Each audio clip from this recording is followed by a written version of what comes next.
Assalamualaikum warahmatullahi wabarakatuh. Welcome back my channel, dan kali ini gue akan kembali bahas mengenai anime Princess Connect Redive guys ya. Yang bisa dibilang anime itu bagus banget guys ya. Cuma bukan itu yang mau gue bahas dulu. Gue mau ngebahas mengenai teori dari anime Princess Connect ini guys ya. Dimana ada satu teori yang menarik guys ya, mengenai nasib dari karakter Kiaro-chan atau Karo-chan guys ya. Dimana bisa dibilang dia itu kan akan disuruh oleh Hair Highness dia untuk mengawasi teman-temannya. Cuma kok malah mulai kayak dekat gitu guys ya. Kira-kira mau memihak sama siapa nih Karo-chan? Apakah memihak ke teman-temannya dia atau memihak ke Hair Highness dia? Kita bahas ini dia. Yang pertama, Kara akan memihak pada teman-temannya guys ya. Awalnya kan seperti yang kayak tadi gue bilang, si Kara itu kan bisa dibilang disuruh sama Hair Highness dia untuk mengawasi teman-temannya guys ya, si Pecorino dan juga Yuki. Kenapa harus Pecorino dan Yuki? Pecorino adalah bisa dibilang putri dari kerajaan Randoso guys ya.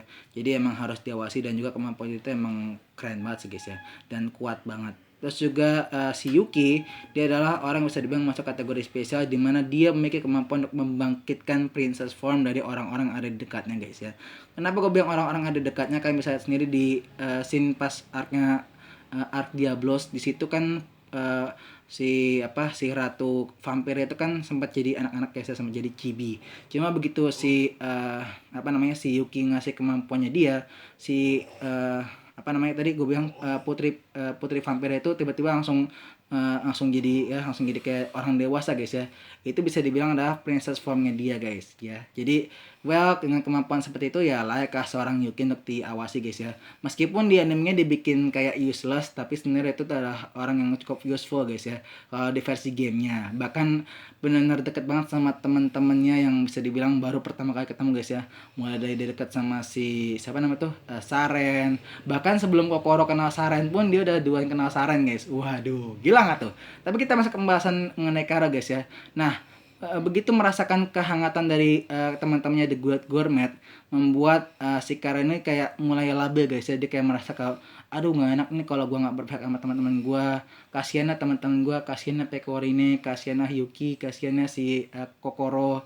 Dan karena perasaan itu yang akhirnya membuat sepertinya kedepannya si Kara ini akan mulai berkhianat dari Hair Highness dia guys ya.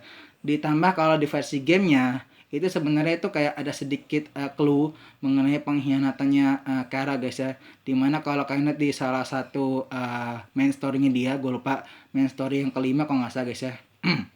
Di situ kan misalnya si Christine itu kayak menanyakan mengenai kira-kira mau nggak berkhianat dari Hair Highness, karena sepertinya Hair Highness itu memiliki semacam misi rahasia atau sesuatu yang disembunyikan dari mereka guys ya, dan sepertinya sesuatu itu akan sangat berbahaya ke depannya guys ya. Kira-kira apakah itu? Tonton aja guys ya di gamenya guys ya, ada di channel YouTube yang akan nanti gue share linknya di kolom deskripsi guys ya. Oke, kita akan masuk ke pembahasan terakhir.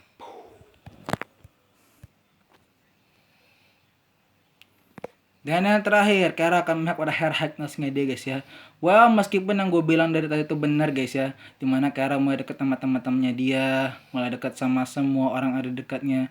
Cuma ya lagi-lagi ini urusannya mungkin gak cuma urusan misi, tapi bisa dibilang si Kara itu punya hubungan yang sangat dekat dengan Hair Highness-nya dia guys ya.